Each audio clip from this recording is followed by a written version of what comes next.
Allez, c'est parti, on reprend les Photolab en action, et cette fois-ci sur la version 5, juste après le générique. Bonjour à toutes et à tous, mon nom est Eddie Kinol. Si vous débarquez pour la première fois sur ma chaîne YouTube, je vous souhaite la bienvenue. Ici, on parle de post-production traditionnelle et créative sur les logiciels de post-production, et bien évidemment, on parle de photographie.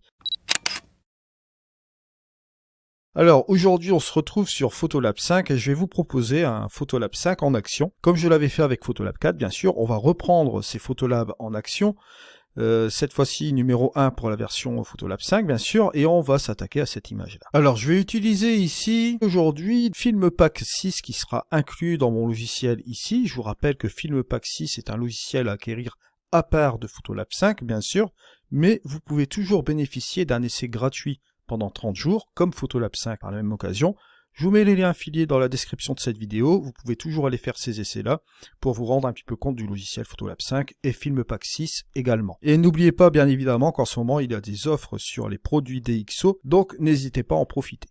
Alors, on y va, c'est parti. Alors, j'ai cette petite photo ici d'année dernière sur un X-T3. La première chose que je vais faire ici dans Photolab, je vais aller directement dans mon petit couleur, je vais prendre ma petite pipette, et on va pas chercher midi à 14h, on va un peu neutraliser cette couleur qui est un peu trop bleutée pour moi.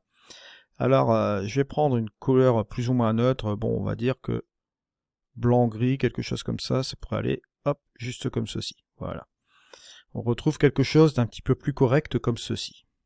Je vais enlever ma petite pipette, et là je vais aller dans le rendu des couleurs, c'est pour ça que je vous parlais de Filmpak 6 tout à l'heure. Maintenant vous avez la possibilité de retrouver les rendus Fujifilm. Comme je l'avais dit la dernière fois, vous allez dans les films digital, et là, vous allez retrouver vos profils Fuji. Vous allez avoir les Chrome, Chrome+, A, Standard. Bon, le Standard qui est un petit peu plus décontrasté, juste comme ceci. Je vais l'utiliser d'ailleurs parce que bon, je vais impacter un petit peu du Clearview Plus juste après. On va garder ce truc-là comme ça. La chose que je vais faire ici sur cette photo, comme je vous l'ai dit juste avant, quand vous regardez ce que ça fait sur l'impact ici de l'image avant, après, ça vous donne un de ces punch sur l'ensemble ici, c'est relativement incroyable.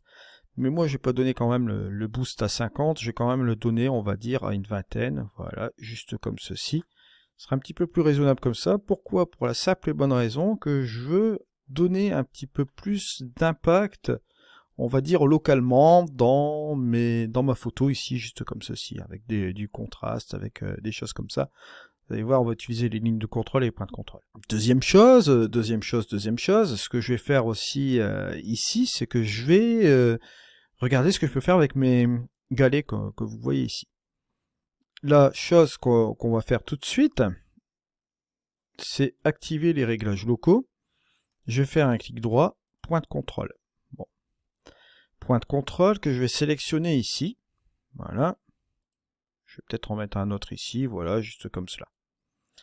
Maintenant, la grande nouveauté, c'est que ces points de contrôle-là, bon, comme dans la Nik Collection 4, maintenant on a la possibilité de jouer avec la teinte et la luminance.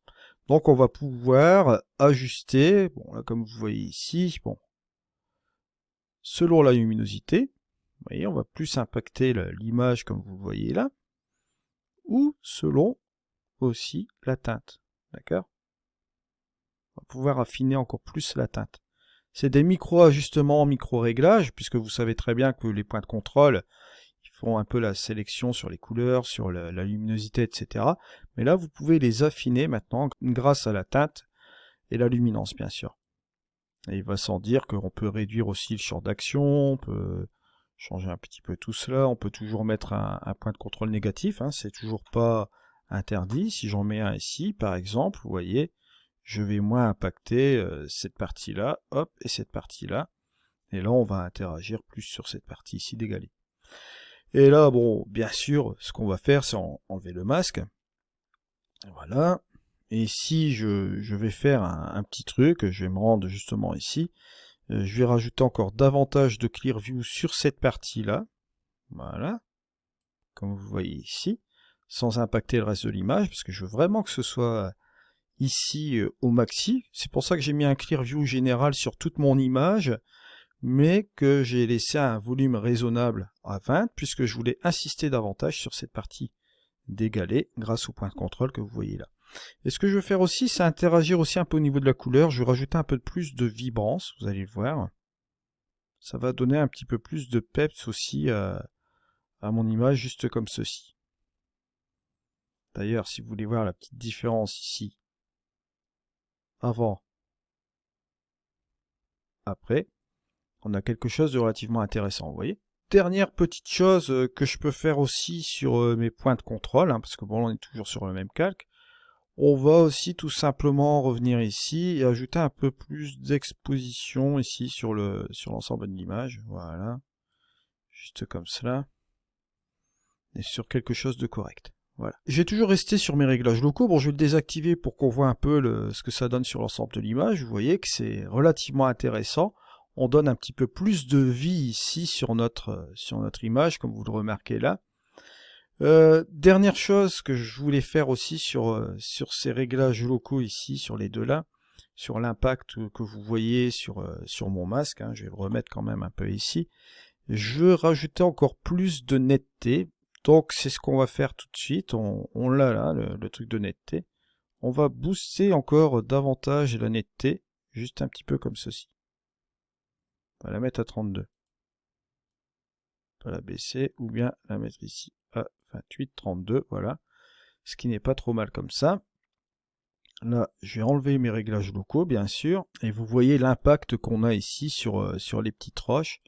C'est quand même relativement sympa. Si j'enlève ces points de contrôle ici, regardez, on a ces rochers qui sont pas trop mal, on va dire. Mais regardez le travail qui a été fait avec les points de contrôle. Je vais l'activer. Hop, juste comme ceci, on retrouve du relief, un petit peu de netteté, un petit peu plus de couleur. Truc sympa quand même. On va revenir en arrière sur l'ensemble ici. On va pouvoir s'en rendre compte même ici, regardez, hop, avant. Après. Voilà, deuxième chose maintenant, bon, on va toujours jouer avec les réglages locaux, vous êtes tous d'accord avec moi. Bon, on a la ligne de contrôle qui peut être intéressante aussi ici, donc on va faire un clic droit et là on va faire un nouveau masque. Et on va tout simplement appliquer une ligne de contrôle. Là cette fois-ci, bon vous voyez, la ligne de contrôle arrive là. C'est encore un autre ajustement local. Je vais appuyer sur le M, voilà. Et là, cette fois-ci, grâce à cette petite pipette, je vais pouvoir échantillonner l'endroit auquel je vais agir ici sur mon image. Bon.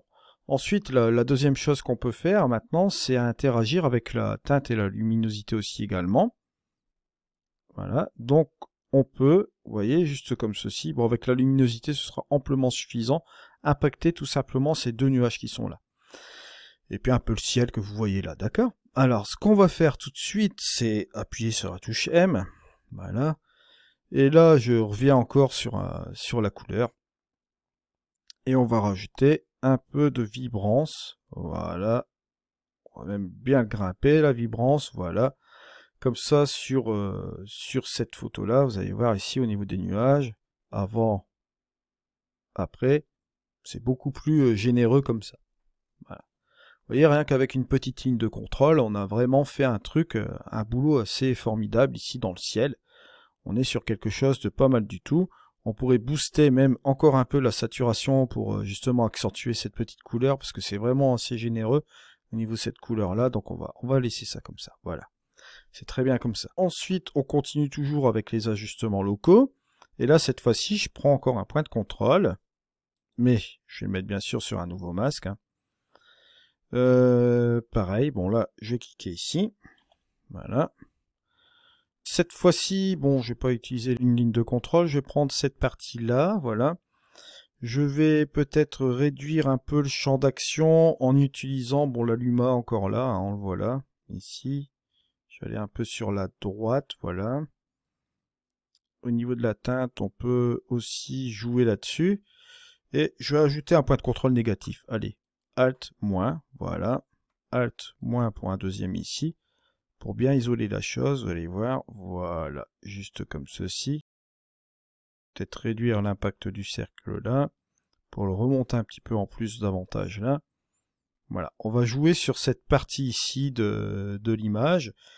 Je vais enlever mon masque, bien sûr. Et là, pareil, bon, là, je vais utiliser du Clear View sur cette falaise. Hop, pour donner encore plus d'impact. Voilà, on va voir ce que ça donne. C'est pas mal comme ça. Ce que je vais faire, c'est que au niveau de ma Luma, je vais revenir quand même un peu en arrière pour gérer plus l'ensemble de la falaise. Voilà. Et une fois que je suis ici, bon là je vais insister encore sur un petit peu de vibrance sur cette partie-là, un peu de saturation, et je vais lui injecter de la netteté encore sur cette falaise-là, juste comme cela. Si j'appuie sur le M, ouais, c'est pas trop mal. Je vais rajouter un autre point de contrôle ici, avec les mêmes réglages. Boum, vous voyez ce qui se passe, hein. Ça marche relativement bien. Bon, je vais réduire le champ d'action quand même. Voilà. On va regarder si ici ça marche bien. Vous voyez, juste ici. Plus que correct. Je vais rajouter un point négatif ici. Voilà. On va même ici baisser les Luma pour être un petit peu plus sélectif. Je vais bouger un peu mon point de contrôle ici. Voilà. Pour décaler un peu l'ensemble. Bon, même si ici ça s'impacte un petit peu légèrement, ce sera pas trop mal. On va dire que c'est pas mal comme ça. Je vais faire un avant-après pour regarder. Avant, après, avant, après. Et voilà où est-ce qu'on en arrive. Bon, je vais enlever les réglages locaux pour regarder ce que ça donne. Voilà, vous voyez, on a quelque chose de pas trop mal. On a rajouté vraiment un bon truc ici. Et je trouve ça pas mal du tout. Bon, maintenant, ce qu'on peut faire aussi, c'est ajouter un petit impact également sur la flotte, là, sur l'eau, que vous voyez ici, la mer. Alors là, la chose qu'on peut faire, bah, c'est tout simple, c'est toujours rajouter un petit point de contrôle. Alors, réglages locaux, on pointe. On va regarder l'impact sur le masque, bien sûr. On va en ajouter un deuxième ici, voilà.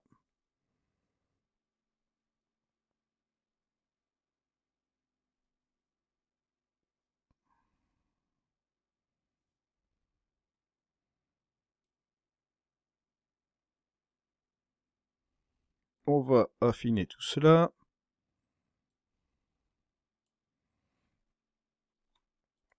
Un négatif, deux négatifs, voilà.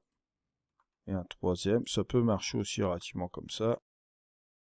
Voilà, comme ça j'ai une sélection comme celle-ci qui est pas mal du tout, hein. Et on va travailler là-dessus. Hop, appuyer sur M. On va rajouter un peu de Clear View. Voilà. Juste comme ceci. Que ce soit un petit peu plus contrasté comme ça. Et voilà, on en arrive un petit peu à ce résultat-là. Et ici, je vais aller dans le FX. Je vais utiliser le vignettage créatif. Placer le centre. On va dire que là, le centre, je vais le mettre juste ici.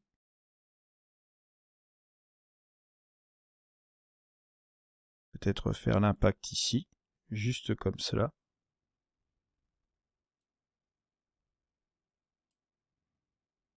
Voilà. Juste comme ceci. Si on prend notre petite différence, hop, ça c'était l'image de départ avec la couleur qui était juste comme ceci et le après. Bon, vous voyez que là, c'est relativement intéressant, juste comme ceci. Et sur la fin, on peut faire encore une petite chose. Je vais vous montrer cela tout de suite. Vous pouvez tout simplement injecter encore plus de Clear View sur votre ensemble d'images. Voilà.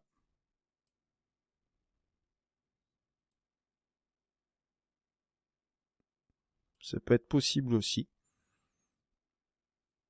Voilà, juste comme ceci. Pour impacter encore plus l'image, juste comme cela. J'ai encore ici, je vois une tâche de capteur. On va l'effacer, on va monter la taille.